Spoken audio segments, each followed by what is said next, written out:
چن لیا. وَاصْطَفَىٰ مِن وُلْدِ اسماعیل بنی کنانہ تھا، اور اسماعیل کی اولاد میں سے اللہ نے کنانہ کو چنا. یہاں میں نے اس وقت جو سلسلہ آپ کے سامنے بیان کیا ہے 14ویں نمبر پر کنانہ آتے ہیں. اللہ نے اسماعیل السلام کی اولاد میں سے کنانہ کو چنا.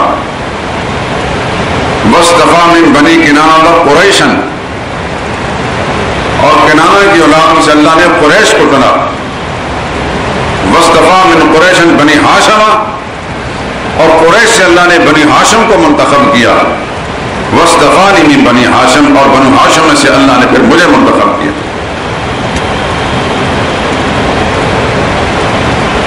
یہ 21 واسطوں سے عدنان امام بخاری رحم اللہ اپنی بخاری شریف میں 21 سلسلے جو ہیں پہنچاتے ہیں. البتہ بعض مورخین نے اور بھی بہت کچھ باتیں لکھی ہیں، لیکن حدیث میں آتا ہے کذب النسابون. عدنان تک تو خود رسول اللہ صلی اللہ علیہ وسلم بیان کرنے کے بعد فرماتے ہیں، اس کے بعد سلسلہ نسب بیان کرنے والے جھوٹ بولتے ہیں. کوئی کچھ لکھتا ہے، کوئی کچھ لکھتا ہے، کوئی کچھ لکھتا ہے. یعنی ایک ایک نام کے بارے میں اختلاف ہے کہ یہ نام یہ تھا یا یہ تھا. لیکن یہ جو 21 سلسلے ہیں حضور صلی اللہ علیہ وسلم کے والد گرامی سے لے کر عدنان تک، اس کے بارے میں خود رسول اللہ صلی اللہ علیہ وسلم توصیف فرماتے تھے، اور اسی پہ امام بخاری رحمہ اللہ اپنی کتاب میں لائے. یہ پدری سلسلہ تھا. آپ کی والدہ ماجدہ سیدہ آمنہ، ان کا سلسلہ وہ بنو زہرہ ایک خاندان مدینہ میں تھا. اس کا جسم سرار تھی محمد صلی اللہ علیہ وسلم بن آمنہ بنت وہب. حضور صلی اللہ علیہ وسلم کے نانا کا نام وہب تھا. اگر آپ سے پوچھے دادا کا کیا نام تھا تو عبد المطلب، نانا کا نام وہب تھا. وہب بن عبد مناف بن زہرہ بن کلاب بن مرہ. پدری سلسلے میں مرہ 7ویں نمبر پر آتا ہے، اور مادری سلسلے میں مرہ 7ویں نمبر پر آتے ہیں. یہاں جا کر دونوں مل جاتے ہیں.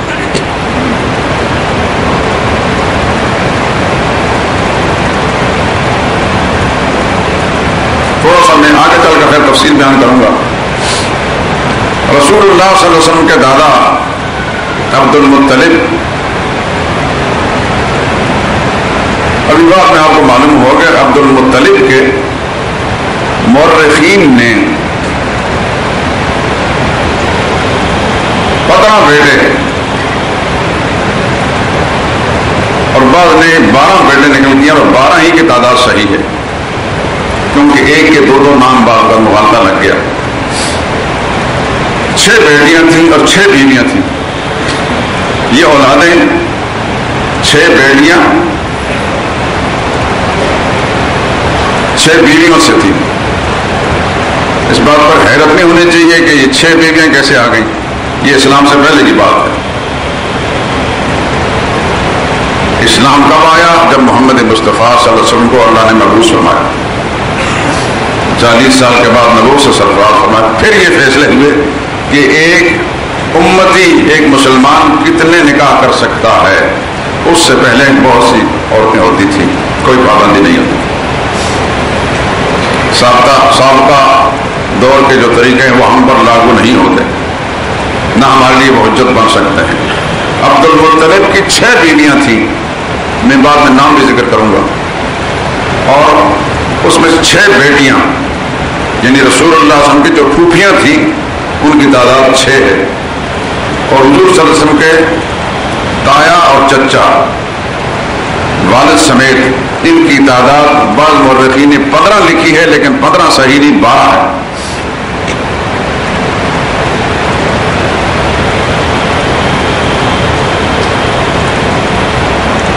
عبد المطلب اپنے بیٹے عبداللہ کے لیے رشتہ کی تلاش میں مدینہ طیبہ گئے. بنو زہرہ ایک بڑا ممتاز خاندان تھا،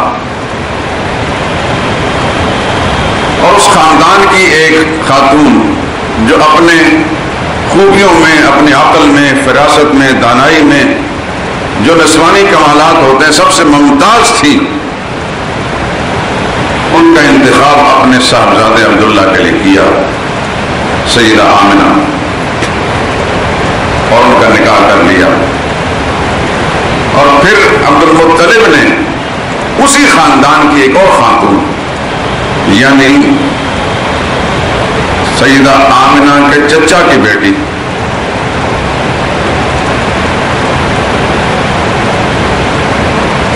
اس کا رشتہ اپنے لیے مانگ لیا، یعنی ایک ہی خاندان کی دو چچاداد بہنیں، ایک کا رشتہ اپنے بیٹے کے لیے اور دوسرا کا رشتہ اپنے لیے مانگ لیا۔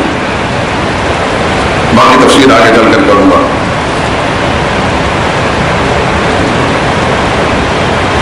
یہ تو رسول اللہ صلی اللہ علیہ وسلم کا مادری اور پدری سلسلہ ہے۔ سلسلے میں تھوڑی سی بات میں عرض کر دوں کہ حضور اکرم صلی اللہ علیہ وسلم کے جو چچا تایا تھے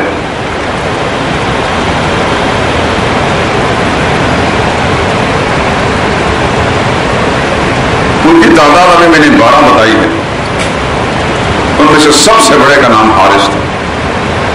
رسول اللہ صلی اللہ علیہ وسلم کے جو چچا تھے اور تایا تھے ان میں سے سب سے بڑے عبد المطلب کے بیٹے کا نام حارث تھے، اور اس حارث کی نسبت سے وہ ابو الحارث کہلاتے تھے۔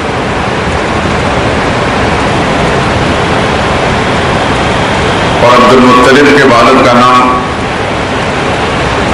ہاشم، اور ہاشم کے والد کا نام عبد مناف۔ یہ چلو دو چار تو یاد کر لیں، عبداللہ بن عبد المطلب بن ہاشم بن عبد مناف۔